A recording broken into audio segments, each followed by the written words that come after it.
Hi there and welcome back to Japan and to our track by track album listen through of Best Scandal by Scandal.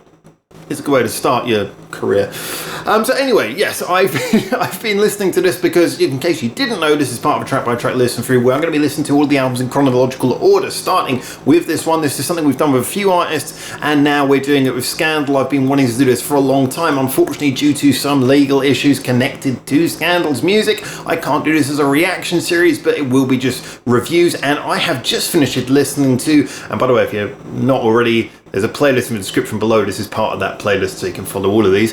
But I've just finished listening to Shoujo S, which is track 2 from Best Scandal. If you haven't heard that song, get onto it. It's on Spotify, so you can listen to it now. So stop this. Everyone listened?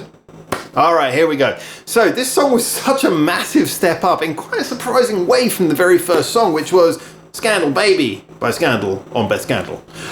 So, you know, that was a really good, strong starting song, and I was actually saying at the time when I was reviewing that if you viewed it from the perspective of being, you know, a new band just sort of hitting the scene and very young, it's a really good first single. It's very catchy, it's nice and restrained, it's not overly showy, but, you know, for a first single it's great. And I kind of thought, well, that kind of demonstrates, you know, what we should expect from this. And then suddenly we get into this song, which, as far as I'm aware, is, I don't know if it is a single, but it's not so famously a single as the first track is.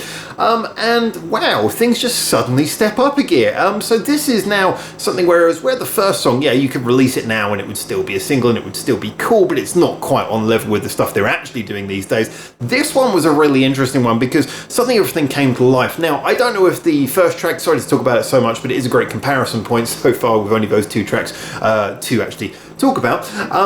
But I don't know whether it was the album version the single version, the radio version made it onto the album, but it felt more compressed, more lifeless, kind of like what, you know, you have to do to get tracks onto the radio anyway. You just make them sort of loud and lifeless just so they sound good for a car stereo or for a pair of headphones on a cheap iPod. But this one, yeah, iPod, see, timely references because this came out over 10 years ago. But this one sounded much more full of life, you know. I mean, from the get-go, when the bass comes in, you can really hear that sort of gurgling thickness of the bass. It's well mixed, it's well produced, it has a lot more bang, and it's not just in the writing or the playing, it is genuinely, I think, just in the way this has been studio engineered. So I get the feeling that their single version of Scandal Baby did make it onto the album, which is a bit so I think should have been different mixes of that. But anyway, let's concentrate more on this song. What I liked about this straight away, and like I say again, sorry to keep on segueing, but I don't know the background of the band so much. I'd love to find out from you guys in the comments. So tell me, did they write this song? Do they write their own songs at this point? Because this song sounded like one that was much better written.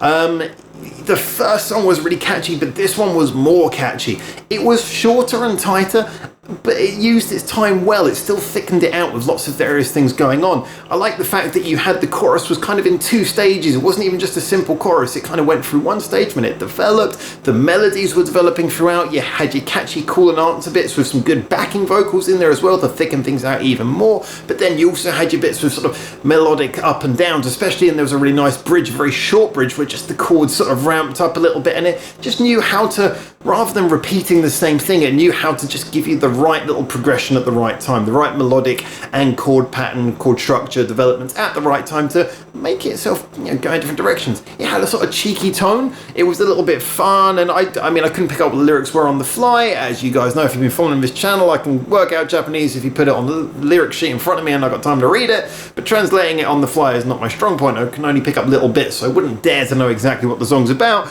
but it certainly gave me a feeling of being something that was a little bit, had a bit of a cheeky, rebellious vibe to it. Not overly aggressive. It was something that you could enjoy, but, you know, it had a bit of attitude to it. It wasn't, you know, it wasn't like a lame duck. So it just had a good feel to it. Like I say, it bounced along really well. There was some good musicianship in there. Quite modest, but, you know, they're very young at this point. I am just going to have a little bit, try to make sure I don't advertise. I'm going to have a little bit of just cracked open a nice wintry beer.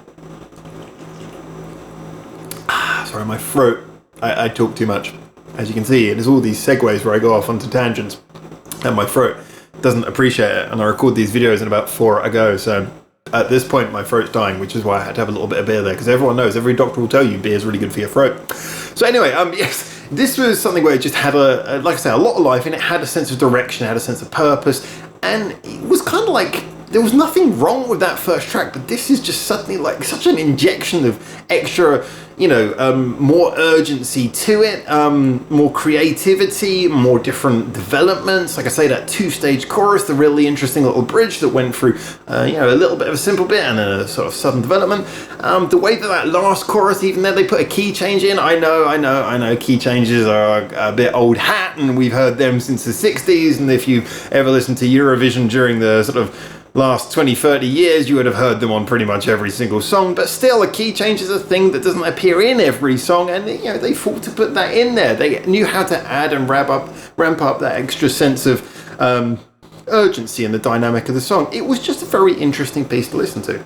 So I enjoyed that. That's definitely, whereas with the first track I would probably be inclined to go, yeah, every time I listen to this album I'm going to enjoy that. It's a good starting song for an album. This is one of those ones where, depending on what follows it, I would be kind of hard pressed to just go straight past this. I'd be like, yeah, listen to that a couple more times. That's a real good one that kind of feels like it demands a re-listen. But a re-listen, unfortunately, it shall not get, as we will move on to the track number 3, the next one. I need to find out what that's called. Must check the CD.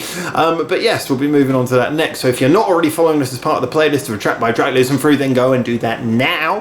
And it's in the playlist. The link to the playlist is in the description below. We don't edit anything, which is why you have to listen to me ramble so much. But for now, from Japan, thank you so much for tuning in. School me about the band. Like I say, this is a band who I've wanted to know about for a while. I know quite a lot of weird little tidbits and bits of information from being around all of the Scandal fans on our Discord and on our channel. But tell me more about this song and more about this first album if you want to. Give me a little bit more information and context, because I learned from you guys. But I will give you my musical opinion, as someone who's worked with music for many a year. But opinions are all subjective, so you tell me your opinion. That's just as relevant as mine, so long as you can justify it. Or maybe you don't agree with me. And also give me that background information on the band that I might not be so well schooled in on. And for now, from Japan, until I see you on my next video, thank you so much, and ciao ciao. Thanks for watching. Feel free to check out more of our hundreds of videos we got online on this channel right now, or get involved in the discussion with us at the many social media links we've got in the description below, where you can suggest new videos and artists for us to check out on the channel. Or you can just do the usual YouTube stuff and comment, like, subscribe. You know how this works by now.